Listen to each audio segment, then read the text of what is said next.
why the people who feel the most often show the least. There is a specific kind of exhaustion that nobody ever asks you about because nobody can see it. It does not show up as tears or collapse.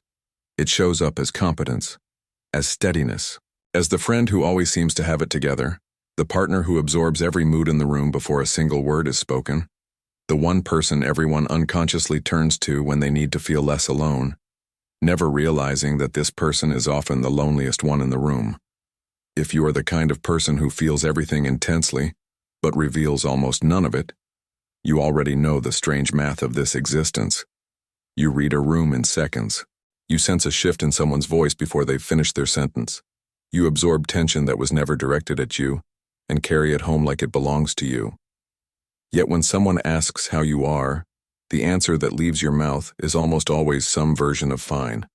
This is not a personality trait. It is the result of something built, slowly, over years, often without your conscious permission. Somewhere along the way, you learned that what you felt and what you showed had to be two separate things. Not because you were taught this in words, but because you were taught this in consequences.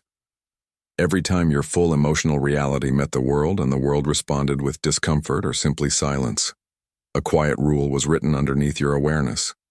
Feel it fully, show it carefully. That rule has served you. It has made you someone people trust, someone who can hold a room together when everything else is falling apart. But it has also made your inner world almost entirely invisible, even to the people closest to you. You have become fluent in everyone else's emotions and a stranger to your own visibility. This video exists to explain something that has likely been true about you for most of your life, something you may have never heard named correctly until now. The people who feel the most are very often the ones who show the least, and this is not a coincidence and it is not a flaw. It is an adaptation, built by a nervous system that learned, early and convincingly, that intensity needed to be managed in private to survive in public. We are going to take this apart slowly. We will look at where this pattern began, what it costs you, why your body trusts silence more than expression, and what it would actually mean to be someone who feels everything and is finally, safely, seen for it, not performed. Seen. Because somewhere underneath the composure, there is a version of you that has been waiting a very long time to stop translating itself for other people's comfort. The performance of fine. Think about the last time someone asked how you were doing and you answered before you had even finished processing the question. Fine. Good. Busy, but good. The words arrived faster than the truth could, because the truth was not ready for public consumption, and some part of you knew that before you did. This is the performance most emotionally intense people give every single day, and the strange part is that it rarely feels like lying. It feels like editing. You are not fabricating an emotion that isn't there. You are simply withholding the full size of what is there, trimming it down to a version small enough to hand to someone who, you have learned, does not have the capacity to hold the real thing. That learning did not come from nowhere.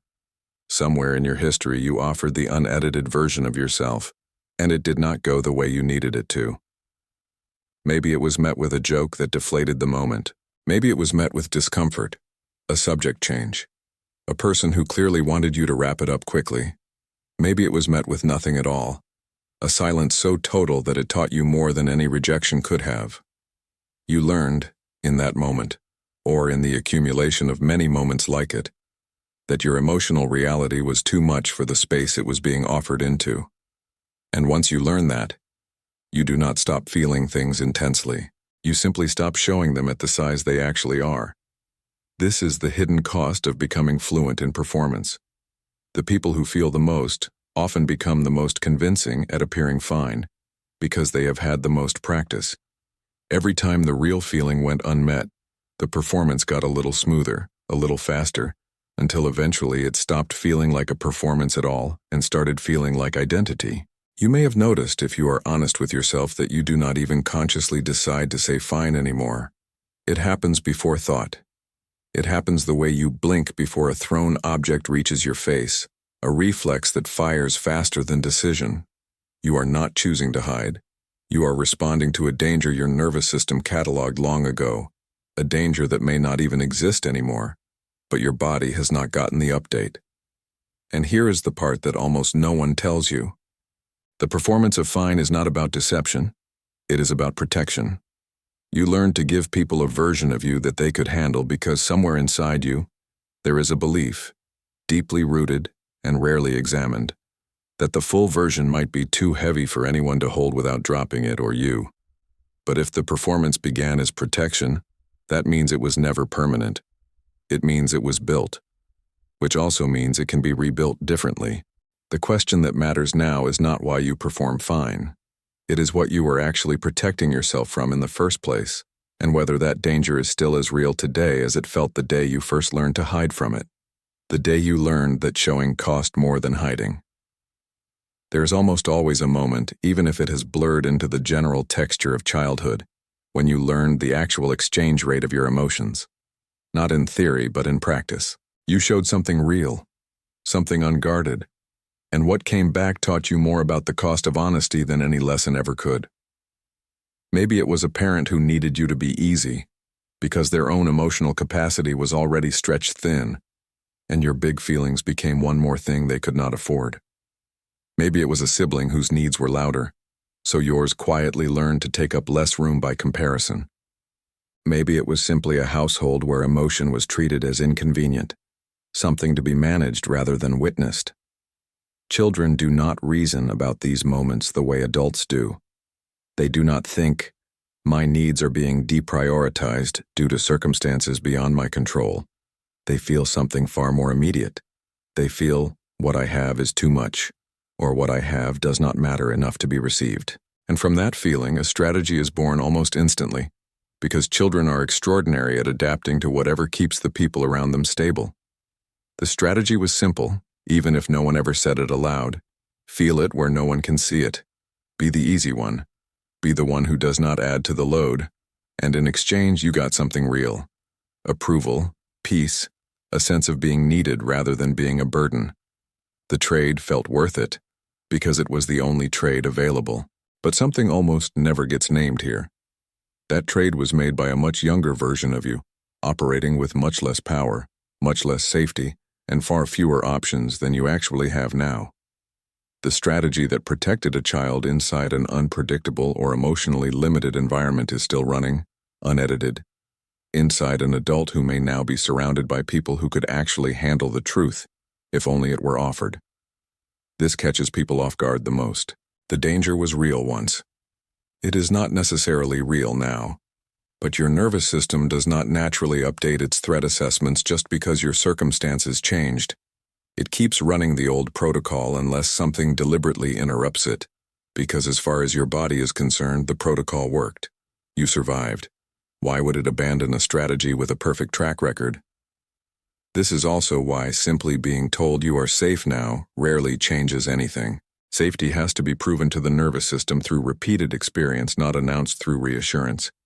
And until that proof accumulates, the old rule keeps governing you quietly, deciding in advance how much of yourself is allowed to surface before anyone else even gets a vote. So the real question becomes less about that original moment and more about the mechanism it created. What exactly is happening inside you, physiologically and psychologically, every time you feel the pull to minimize, deflect, or disappear your own emotional experience in real time? What hyper-attunement actually is. Before we can understand why you hide what you feel, we need to understand something most people never examine, which is just how much you actually feel in the first place. The suppression is only half of the pattern. The other half, the part that almost never gets discussed, is the sheer volume of input your nervous system processes at any given moment without you ever choosing to process it. This is what is often called hyper-attunement, though that word sounds more clinical than it feels from the inside.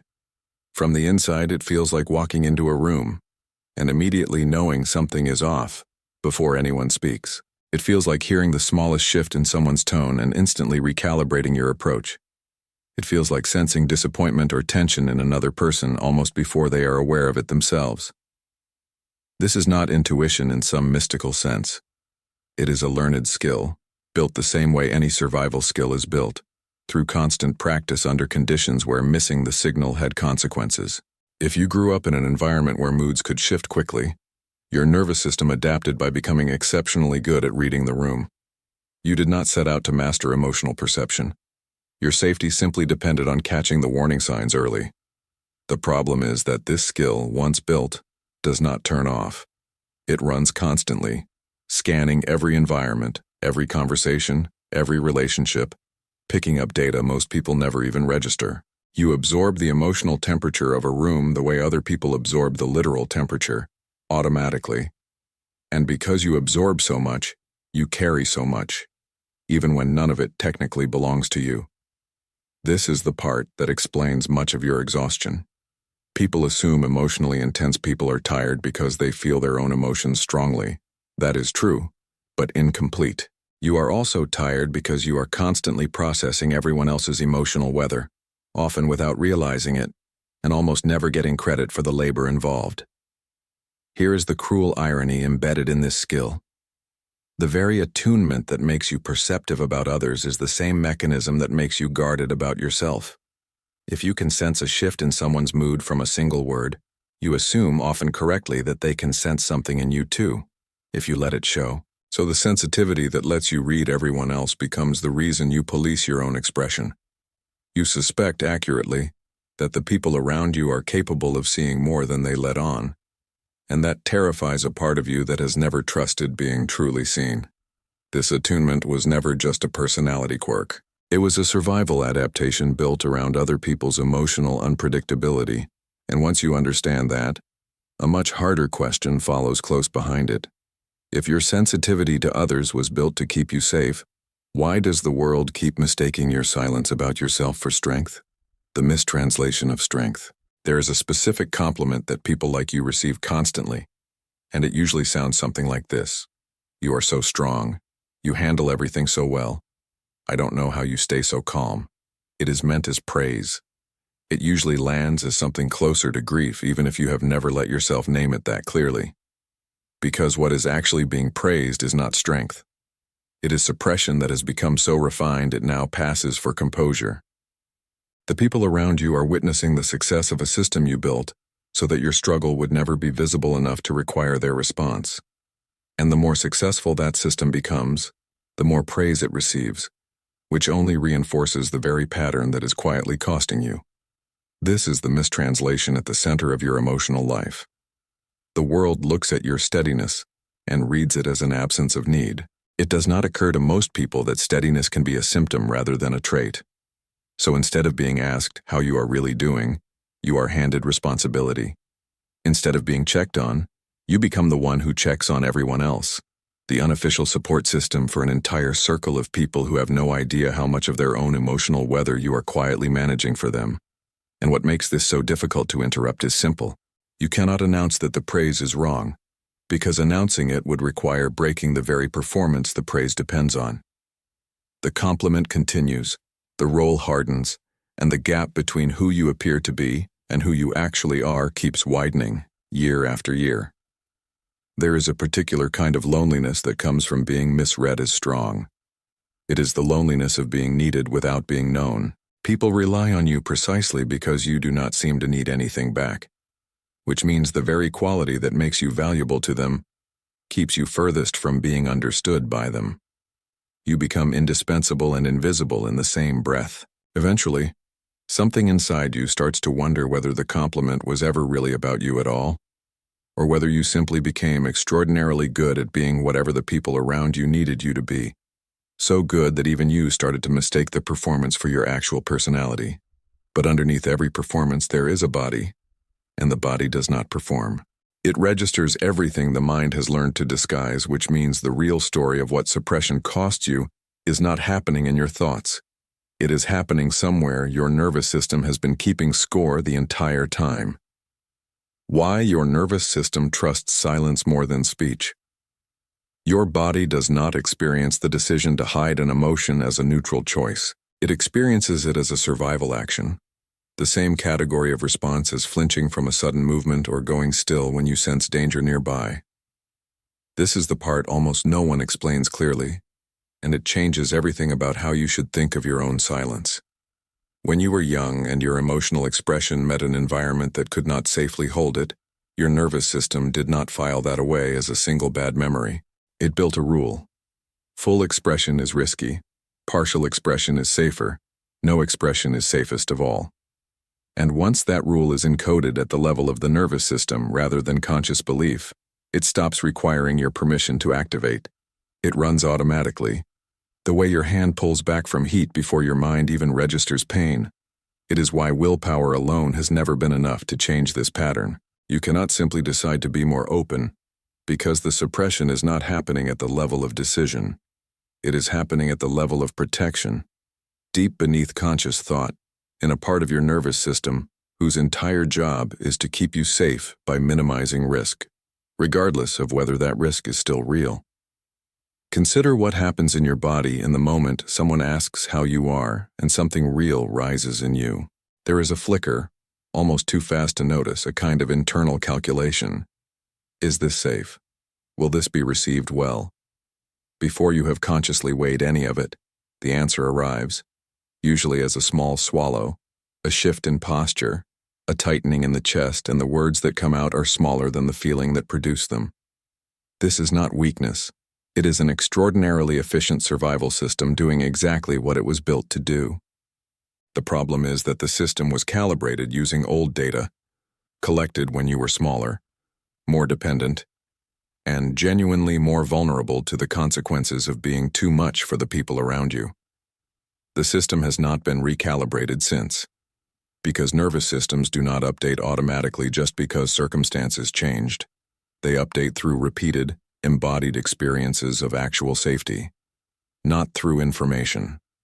This explains why insight alone rarely creates lasting change. You can know in your mind that many of the people around you now could handle your full emotional reality without flinching.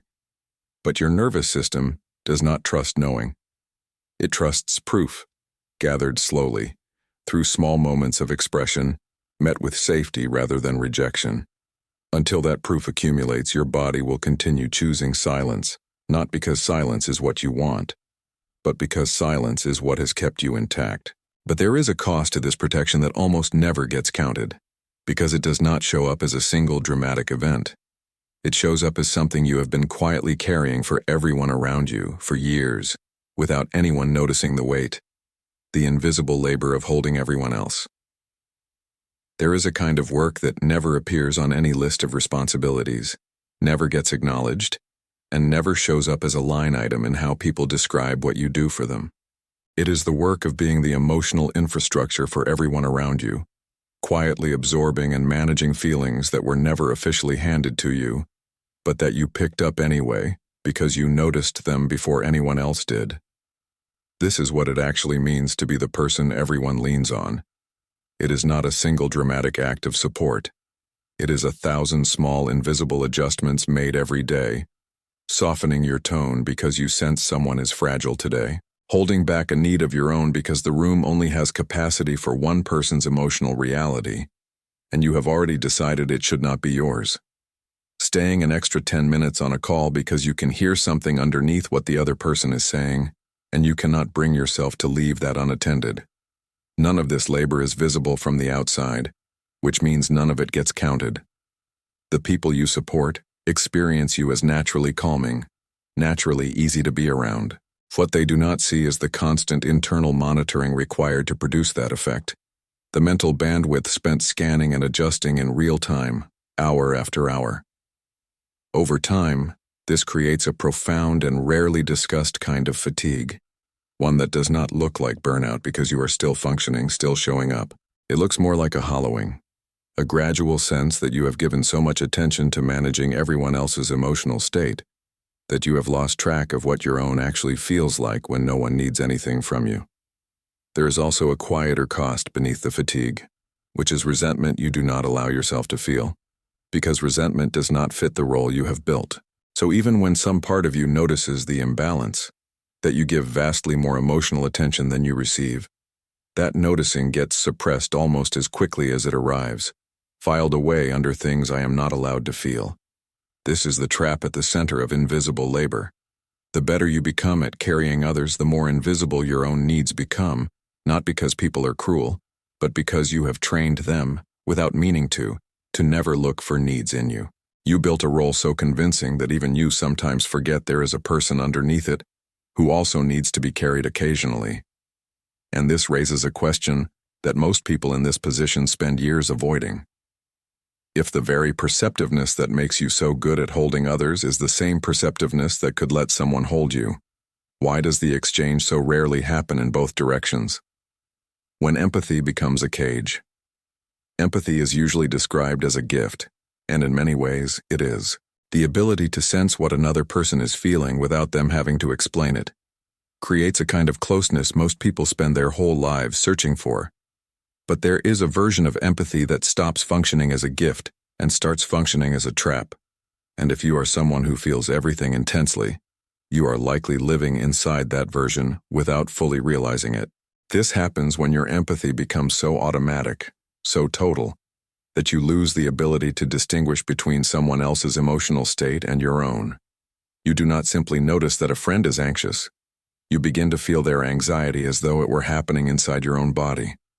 You absorb their hurt so completely that managing it becomes your unconscious priority, sometimes before you have even acknowledged your own reaction to whatever caused it.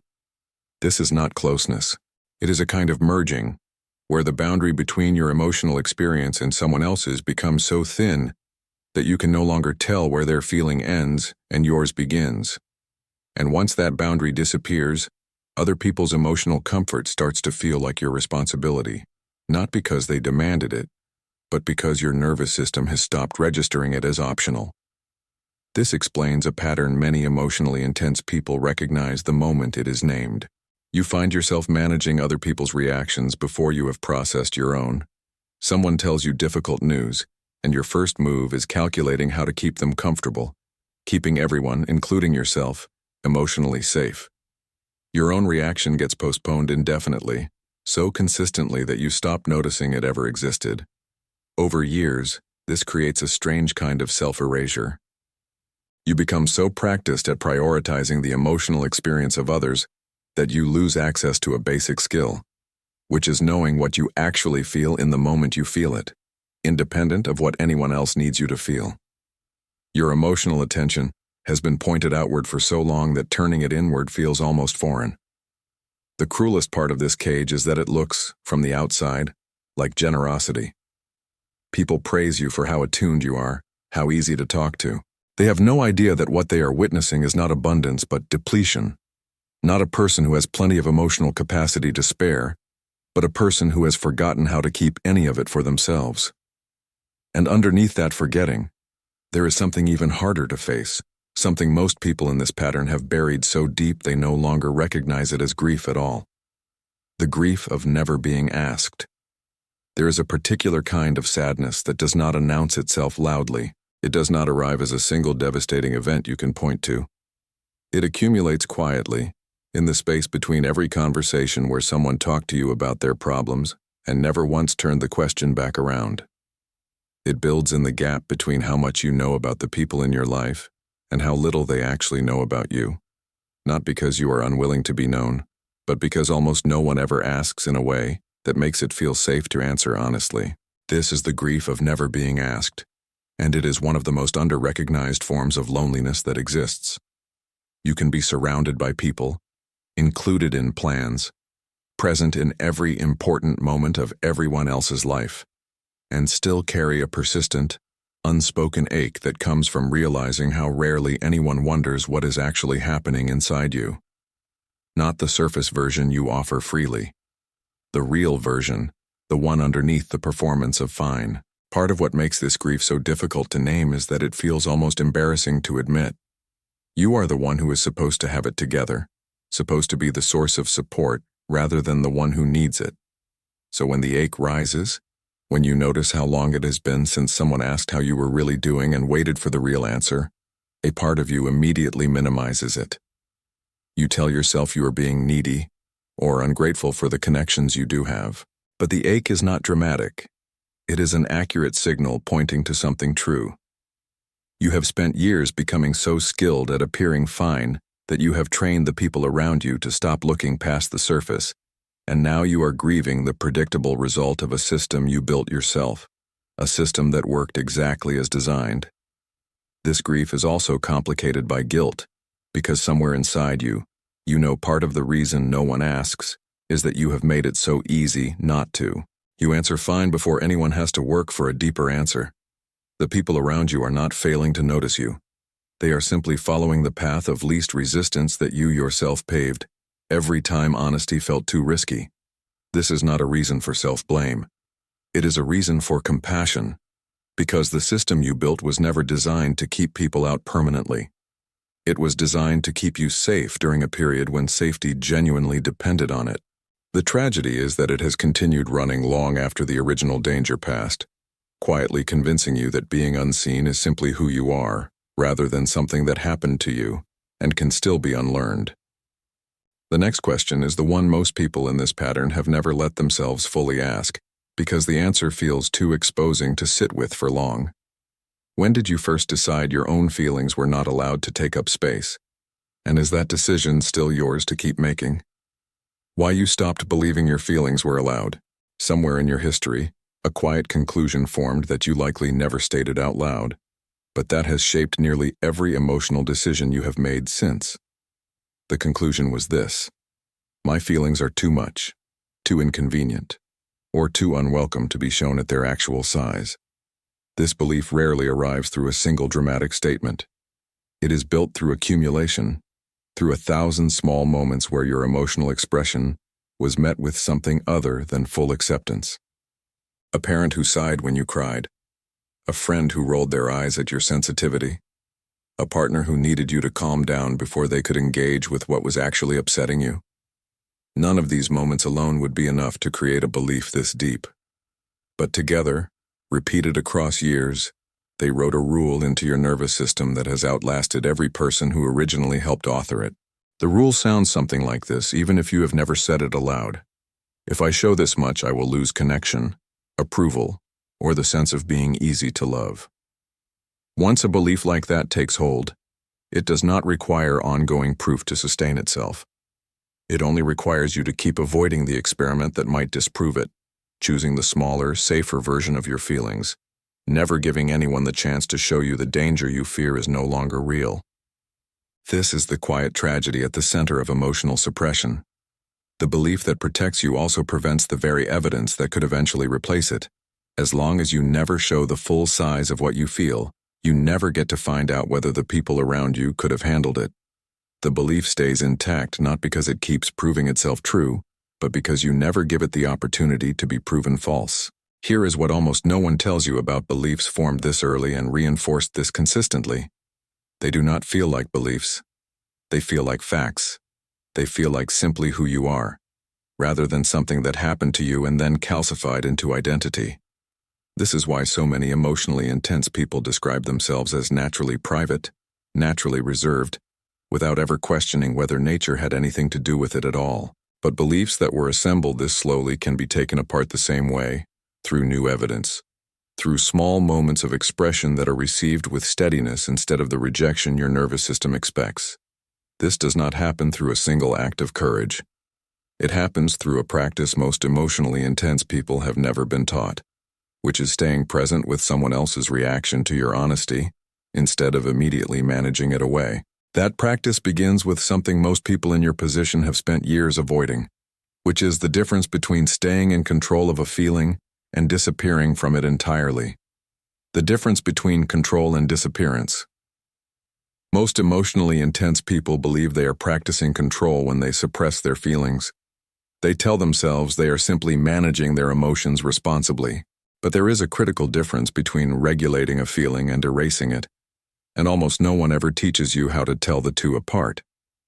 Real control means you feel the full weight of an emotion internally, while choosing, consciously, how and when to express it externally. The feeling is present, acknowledged, even intense, but you are the one steering how it moves through you and into the world. Disappearance looks similar from the outside, but internally it is something else entirely. The feeling gets intercepted so early, so automatically, that you barely register its full size before it has already been minimized or buried beneath a calmer expression. The distinction matters because control is sustainable, and disappearance is not. When you genuinely regulate an emotion, you process it even if privately. The feeling moves through a complete cycle, rises, is acknowledged, and eventually settles. When you disappear an emotion, instead you interrupt that cycle before it completes. The feeling does not get processed. It gets stored, unfinished, somewhere in the body, waiting for a moment of safety that disappearance was specifically designed to prevent from ever arriving. It is what leaves so many emotionally intense people feeling strangely heavy without being able to point to a specific cause. It is years of incomplete emotional cycles, stacked one on top of another, each one paused mid-process and never allowed to finish, because finishing would have required a visibility that never felt safe enough to risk. Here is the most disorienting part of disappearance. Because it happens so early, so automatically, you often do not experience it as suppression at all. You experience it as simply not having much of a reaction. You convince yourself the situation genuinely did not bother you that much, when in reality your nervous system intercepted the reaction before it had the chance to fully register, then handed your conscious mind a calmer, edited version to work with instead. This means the calm you experience is not always evidence that you are at peace. Sometimes it is evidence that something inside you has gotten extremely efficient at preventing you from feeling things at full volume, and efficiency at avoiding pain is not the same thing as the absence of pain. The question this raises is uncomfortable but necessary. If so much of what you feel never even reaches your own conscious awareness intact, what happens to all of it, and where does it go when no one, including you, ever catches it? What happens when no one catches what you drop? Unprocessed emotion does not vanish simply because it was never expressed. It relocates.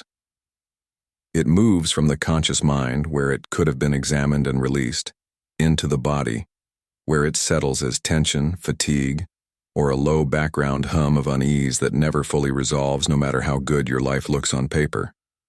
This is why so many emotionally intense people carry an exhaustion that rest alone never fixes. It is the accumulated weight of years of feelings paused mid-cycle and never allowed to finish.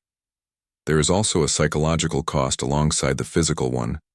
When you consistently disappear your own emotional reactions, you slowly lose internal fluency, the ability to recognize what you are feeling while you are feeling it, rather than reconstructing it later from clues like tension or irritability. This is sometimes mistaken for being emotionally distant from yourself, but it is more accurate to call it emotional displacement. The feelings are there. You have simply lost quick access to them because access was never safe to practice.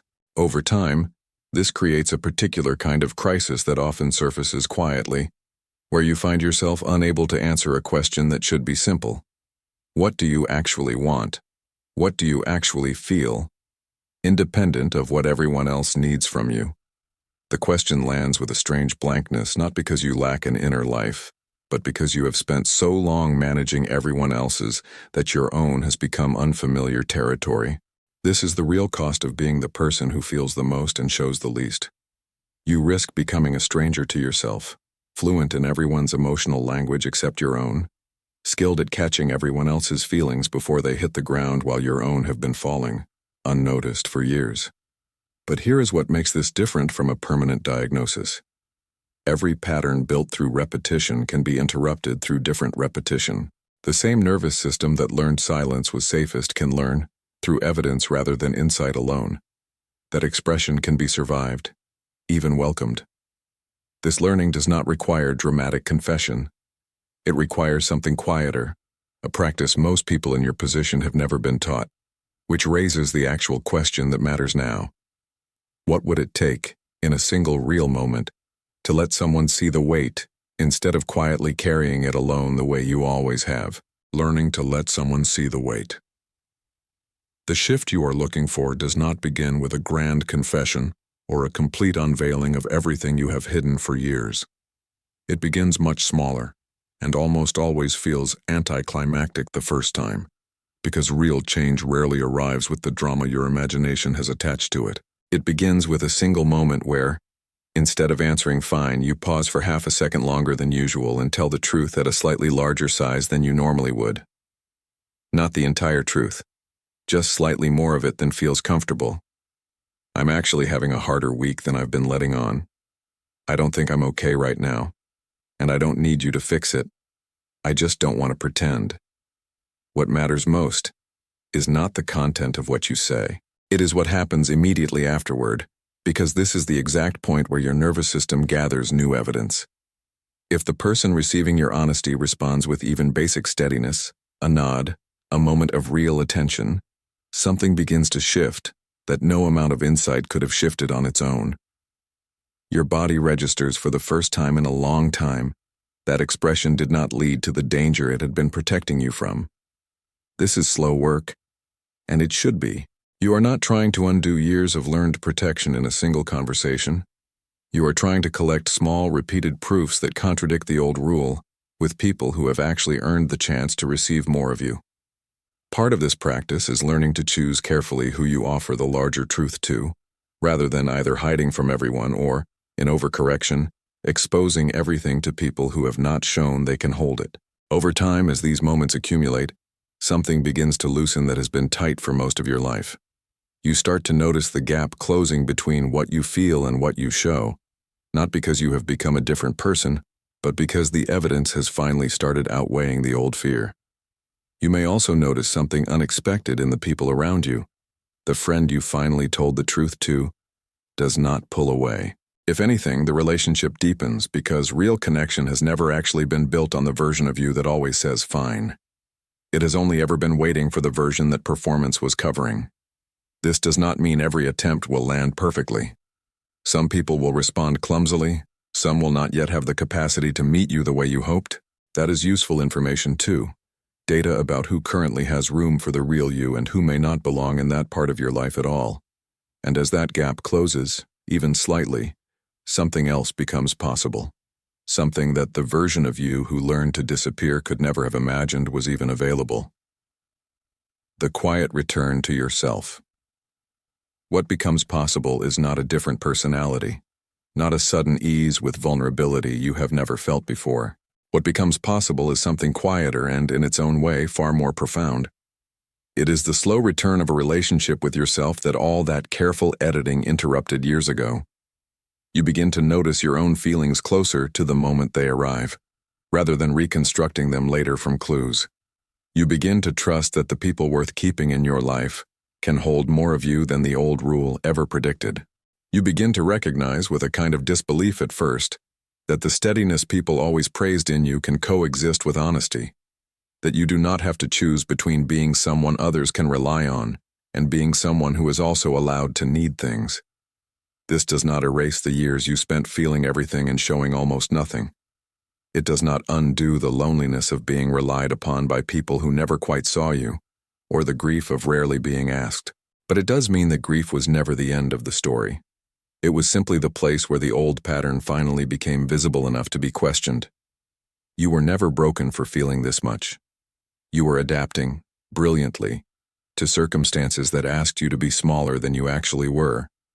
And the same intelligence that built that adaptation is more than capable of building something new, a way of being fully yourself that does not require disappearing in order to be loved. The people who feel the most have always had the most to offer, not despite their depth but because of it. The only thing that ever needed to change was the belief that depth had to stay hidden to be safe. It never did.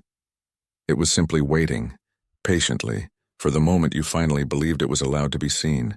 If you recognized yourself in any part of this, in the performance of fine, in the exhaustion of carrying everyone else's emotional weather, in the quiet grief of never being asked, know that none of it means you are too much or somehow built wrong for the world around you. It means you adapted to something real, and adaptation, by its nature, can keep evolving long after the original need for it has passed. You do not have to dismantle this pattern all at once, and you do not have to do it alone. It can begin with one person, one honest sentence, one moment where you let the truth take up slightly more room than usual. That is enough to begin proving something new to a nervous system that has spent a long time believing only one outcome was possible. You were never the problem. You were simply the one who learned, earliest and most thoroughly, how to disappear so that everyone else could feel safe. It is time the safety started moving in the other direction too.